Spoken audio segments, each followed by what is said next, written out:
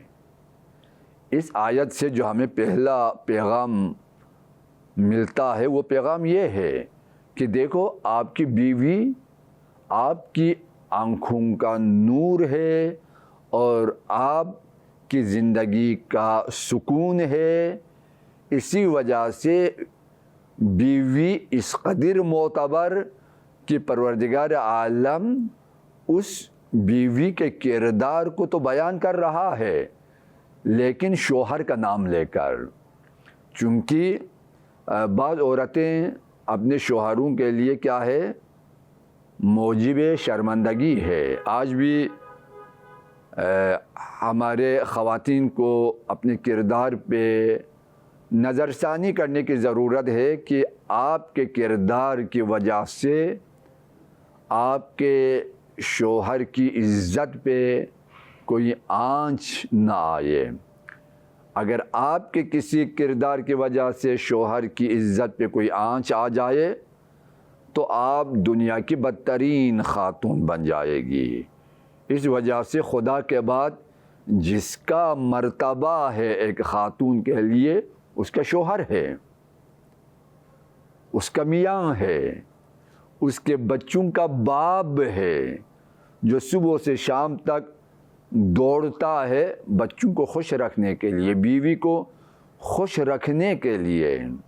اور آپ سے اسلام کوئی زیادہ تقاضا نہیں کر رہا ہے۔ اسلام کہہ رہا ہے بس جو انسان صبح سے شام تک آپ کے لیے دوڑے اس کی عزت کا خیال رکھو، اس کے سامنے ادب سے پیش آؤ، اس سے محبت کرو، اس کے کاموں پہ اعتراض نہ کرے۔ وہ باہر سے تھک کے داخل ہو جائے تو آپ کی مسکراہٹ اسے دوبارہ تعمیر کرے، تو آپ کا مقام ہے۔ اسی وجہ سے دیکھو قرآن کہہ رہا ہے کہ عمران کی بیوی کو یاد کرو۔ کیوں؟ ایسی بیوی سر فخر ہو جائے۔ انسان کو سر بلند کرنے کی ضرورت ہے۔ ایسی پاکیزہ بیوی اگر ملے جو خدا شناس ہے۔ اس بیوی کی جو سب سے بڑی خصوصیت وہ خدا شناس ہونا ہے، خدا کے آگے جھکنا ہے اور خدا کی رضایت کے لیے نہ فقط اپنی زندگی، نہ فقط اپنے شوہر کی زندگی، بلکہ اپنے آنے والے بچوں کی زندگی کو بھی خدا سے منسوب کرنا اور ان کو بھی خدا کے حوالے کرنا۔ اسی وجہ سے یہ آیت انتہائی جامع ترین آیت ہے کہ اذ قالت امرأۃ عمران، عمران کی بیوی نے کہا، کیا کہا؟ عمران کی بیوی نے کیا کہا؟ ربی، اللہ اکبر۔ اس کی زبان پر جو پہلا کلمہ ہے وہ ہے اے میرے پروردگار، ربی، اے میرے پروردگار۔ یعنی یہ اس مقام پر ہے کہ اپنے پروردگار کو یہ جانتی بھی ہے، یہ پہچانتی بھی ہے، یہ اپنے رب کی معرفت رکھتی ہے۔ یعنی یہ عمران کی خوش قسمتی ہے کہ ایک ایسی بیوی ملی ہے کہ جو رب آشنا ہے، جو اپنے پروردگار کو پہچانتی ہے، جو اپنے پروردگار کے مقام سے واقف ہے، جو اپنے پروردگار کی صفتوں سے واقف ہے۔ بھائی خاندان عمران دنیا میں بھی نام ہے، آخرت میں بھی نام، قرآن میں بھی نام ہے، مکمل سورہ۔ پروردگار عالم عمران کی بیٹی کے نام پر بھی مکمل سورہ نازل کرتا ہے، خود عمران کے نام پر بھی مکمل سورہ نازل کرتا ہے۔ دیکھو خاندان ہے، بیٹی اور باپ ایک خاندان میں ہے، لیکن یہ خاندان اتنا بلند مرتبہ ہے، پروردگار عالم باپ کے نام علیحدہ سورہ نازل کرتا ہے اور بیٹی کے نام الگ سے سورہ نازل کرتا ہے۔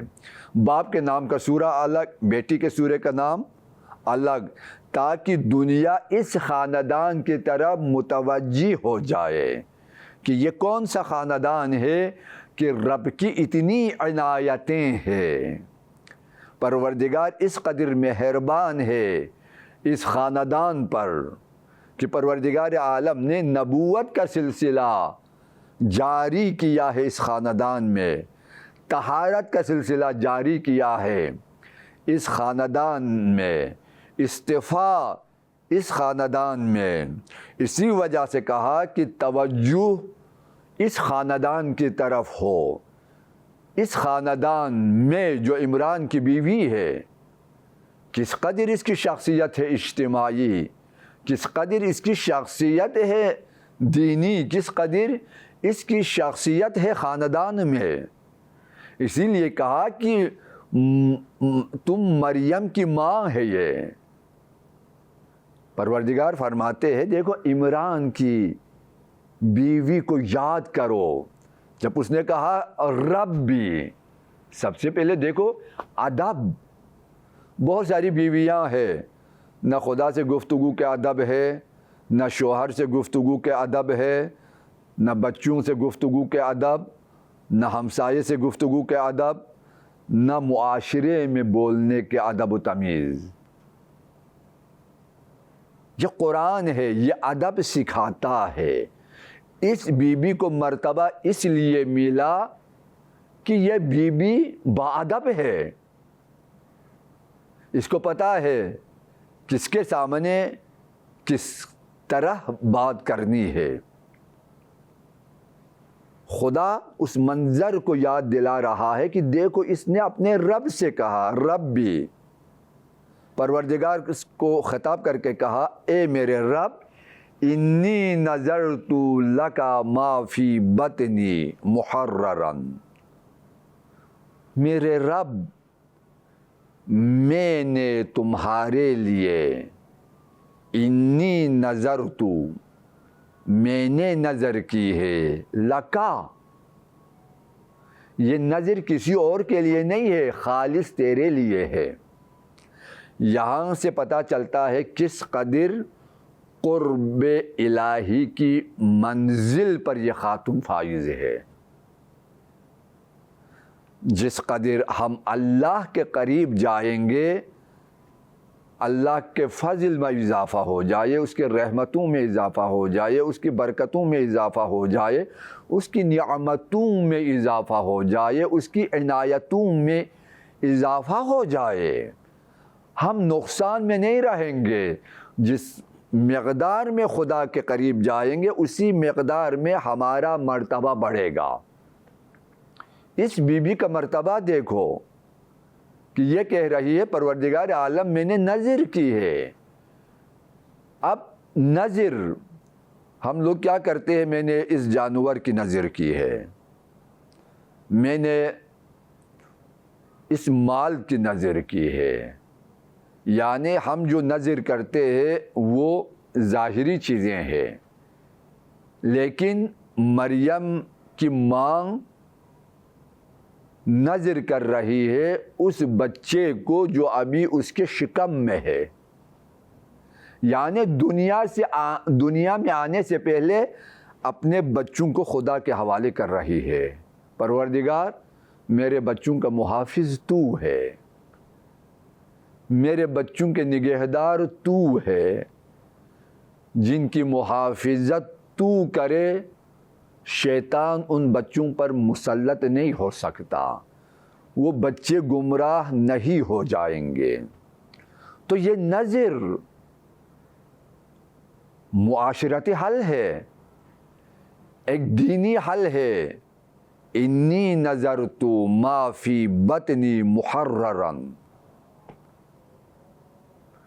یہ بچہ ابھی پیٹ میں ہے، پروردگار یہ اب میرا نہیں ہے، یہ تیرا ہے۔ پروردگار عالم میں اس کو تیرے لیے وقف کیا۔ اب اس بچے پر میرا کوئی کنٹرول نہیں ہے، اصلاً یہ اب میرا نہیں، یہ تیرا ہے۔ یعنی کس بلندی پر معرفت کی یہ خاتون فائز ہے، اسی لیے اس کی گفتگو کو خدا قرآن میں آیت بنا کر قیامت تک کے لیے محفوظ کرتا ہے کہ اگر تمہیں آگے بڑھنا ہے تو اس خاتون کی صفتوں کو اپناؤ۔ آج ہماری خواتین مغربی بے حیا اور مغربی ہر چیز سے خالی ان رقاصوں کو اپنے لیے رول ماڈل قرار دیتی ہے۔ تم ان کے نقش قدم پر چل کر ایک مغربی خاتون تو بن سکتی ہے، ایک قرآنی خاتون نہیں بن سکتی، ایک ایمانی خاتون نہیں بن سکتی۔ تم شوہر کے لیے ایک بیوی نہیں بن سکتی، تم بچوں کے لیے ایک ماں نہیں بن سکتی، بھائیوں کے لیے بہن نہیں بن سکتی، تم باپ کے لیے بیٹی نہیں بن سکتی، چونکہ تمہارے اندر جو صفتیں آ رہی ہے وہ مغربی ہے۔ اس جہنمی ماحول اور جہنمی تہذیب کا اثر تمہارے اوپر آ جائے تو تم فقط جسم کا رہ جائے، تمہاری روح ایمان سے خالی ہو جائے، تربیت سے خالی ہو جائے، ادب سے خالی ہو جائے۔ اس وقت باپ کے سامنے بات کرنے کا انداز الگ ہو۔ تو یہاں پر پروردگار عالم ادب سکھا رہا ہے کہ دیکھو مریم سلام اللہ علیہ اگر آج بھی مریم ہے تو کیوں؟ ماں کی وجہ سے، ماں کے پاکیزہ کردار کی وجہ سے، ماں کے پاکیزہ افکار کی وجہ سے، ماں کے پاکیزہ گفتار کی وجہ سے، ماں کا جو پاکیزہ رابطہ ہے۔ آج رابطہ ہمارے معاشرے میں بہت ساروں کے رابطے آلودہ ہے، گرل فرینڈ اور اسی طرح بوائے فرینڈ۔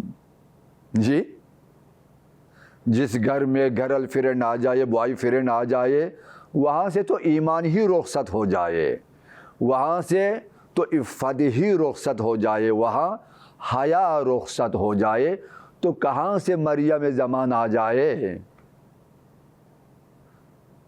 مریم زمان آنے کے لیے ماں کو پاکیزہ بننے کی ضرورت ہے۔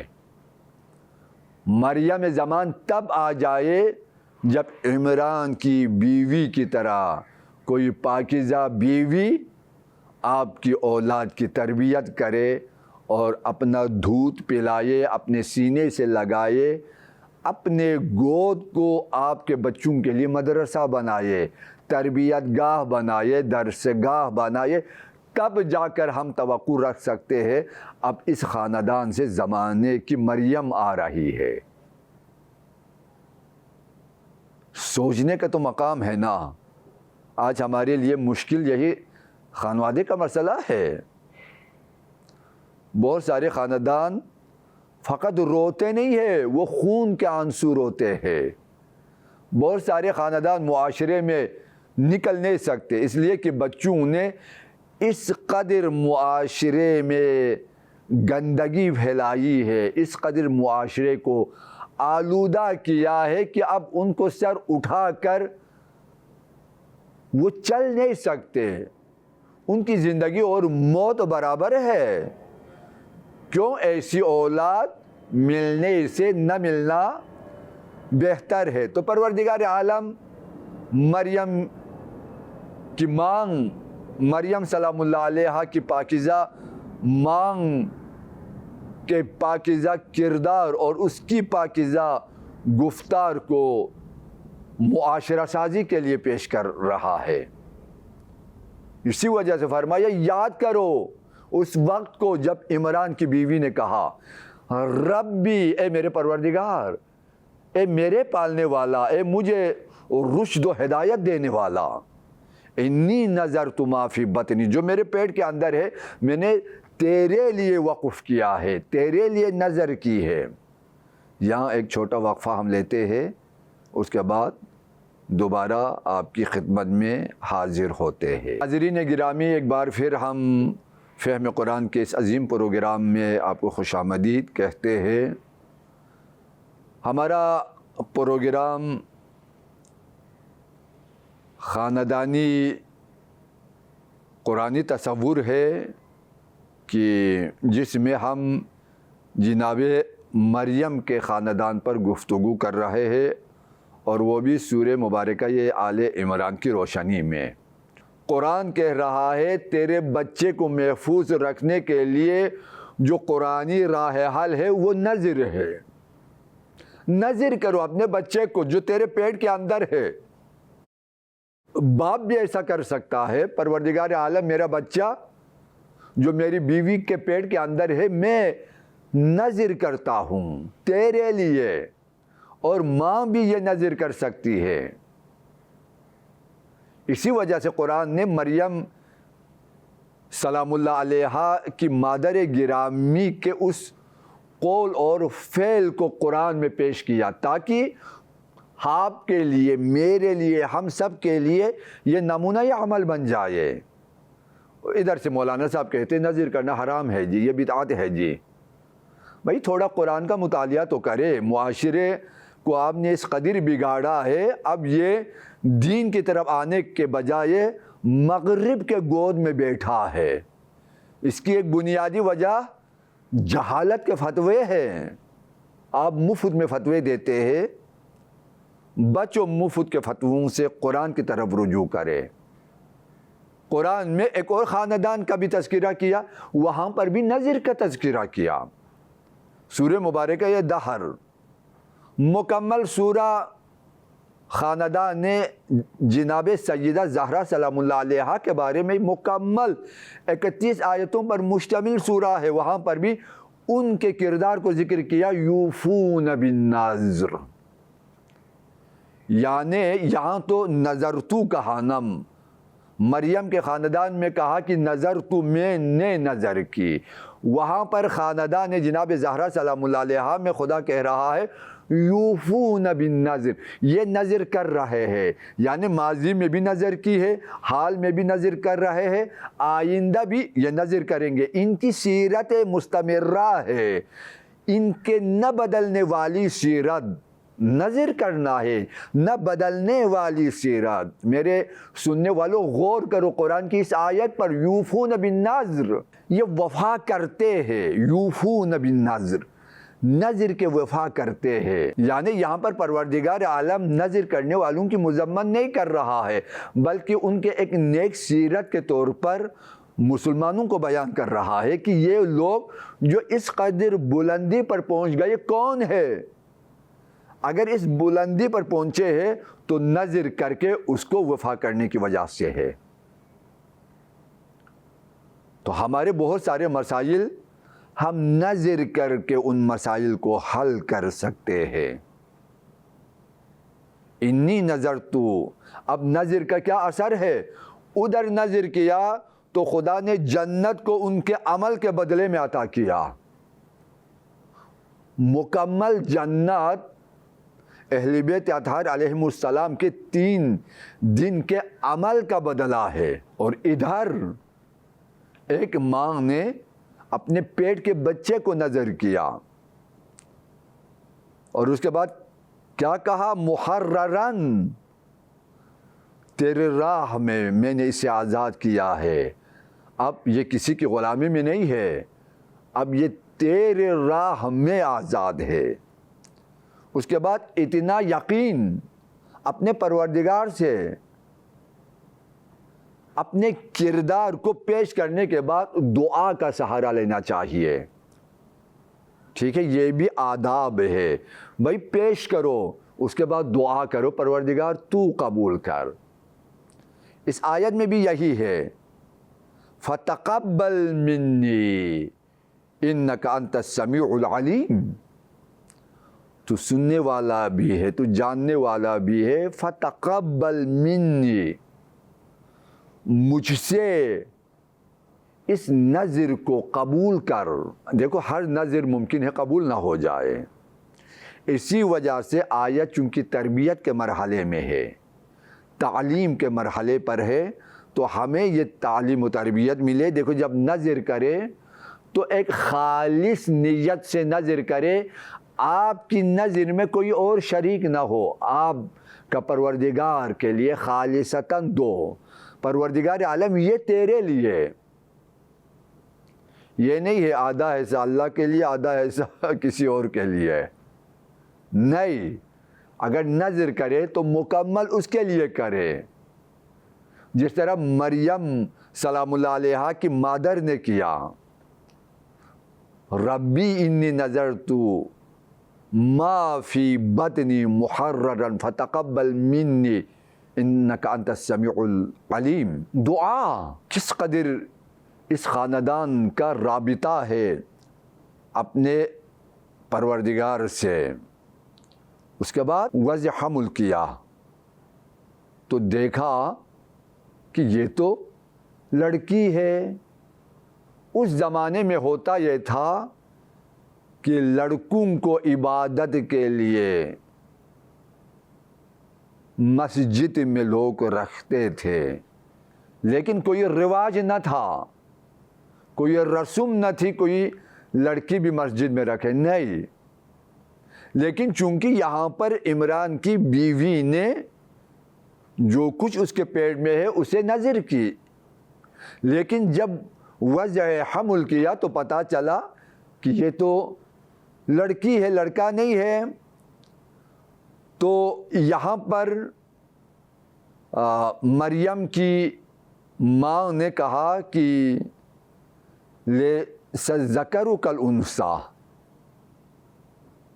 یہاں پر دیکھو ہمارے ہاں یا لڑکی ہے یا لڑکا ہے, لیکن یہ دونوں برابر نہیں ہے. آج معاشرے میں بعض لوگ کہتے ہیں کہ عورت اور مرد برابر.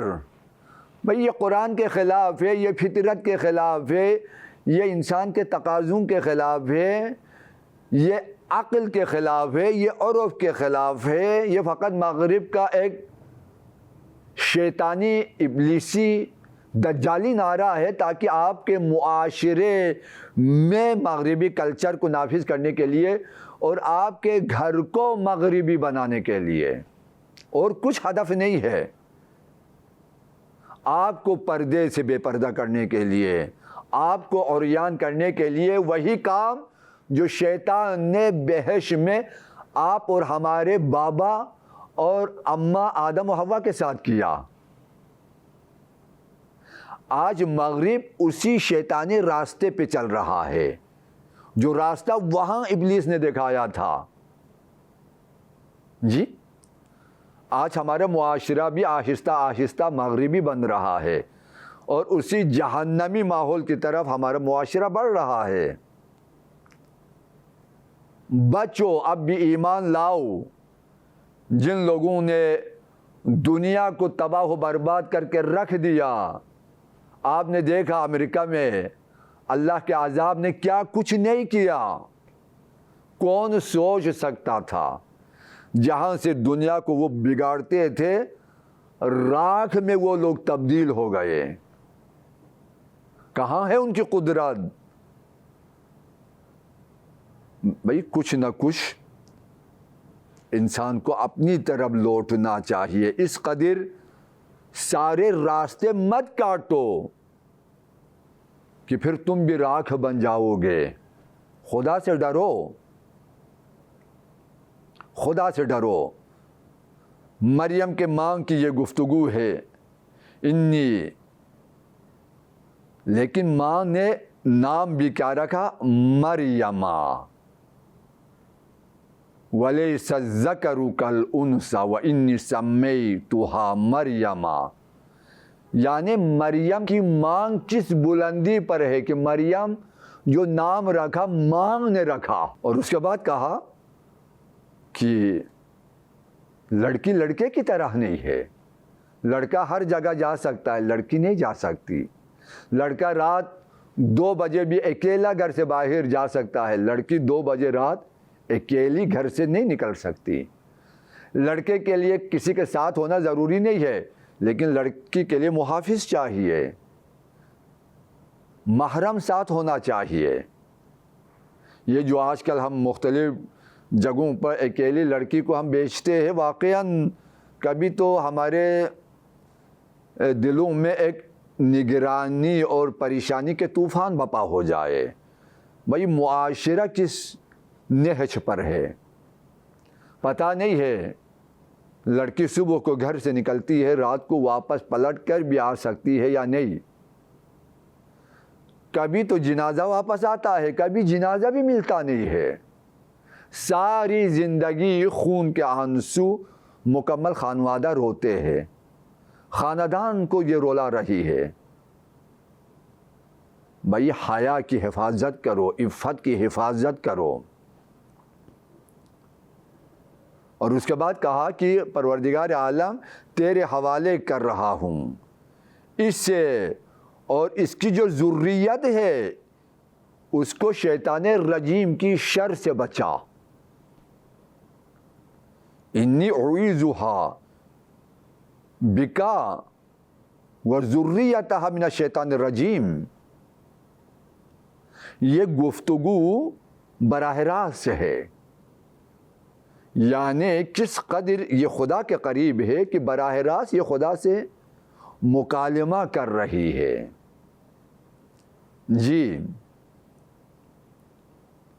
جب ماں ایسی تو اسے جو بچی آئے اس کو خداوند عالم نے مریم کے نام سے یاد کیا، اور دیکھو مریم نام رکھا عمران کی بیوی نے، اور خدا نے اسی قول کو نقل کیا کہ میں اس بیٹی کا نام مریم رکھ رہی ہوں۔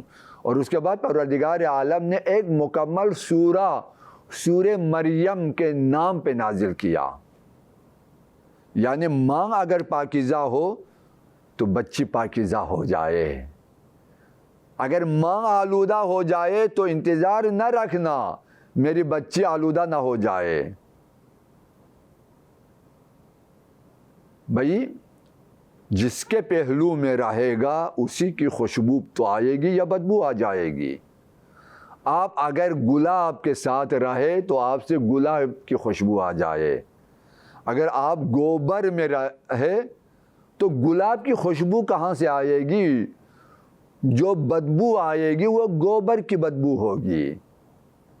یعنی ہم نشینی کس کی گود میں یہ پل رہی ہے بچی،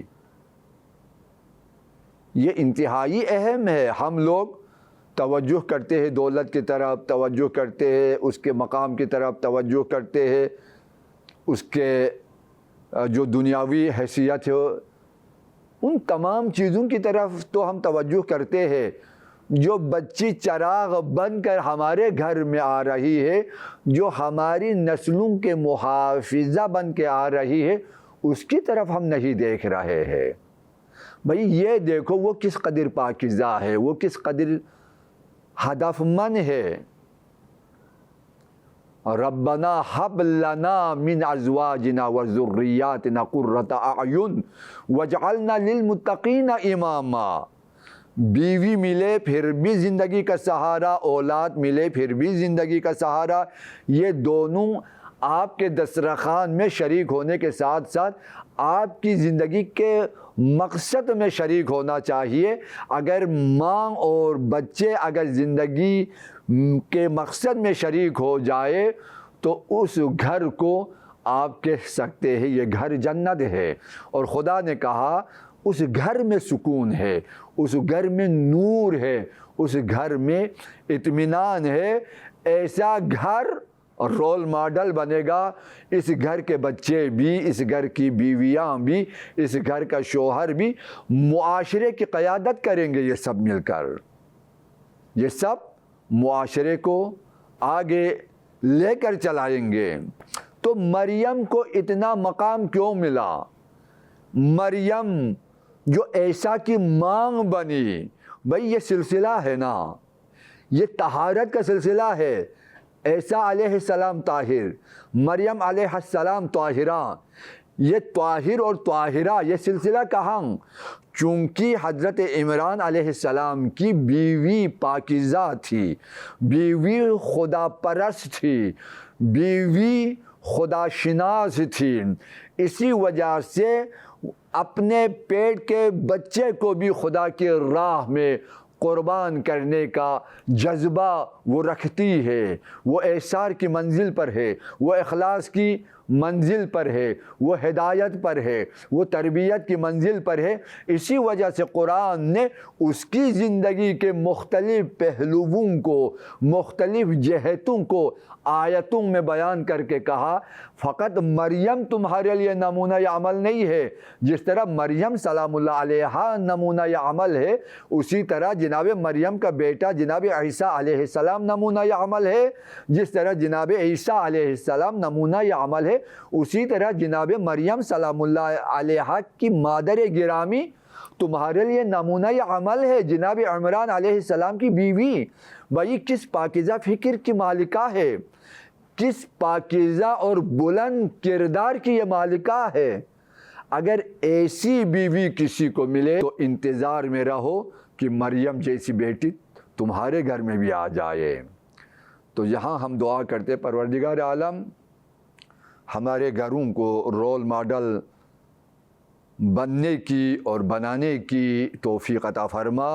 والسلام علیکم ورحمۃ اللہ وبرکاتہ۔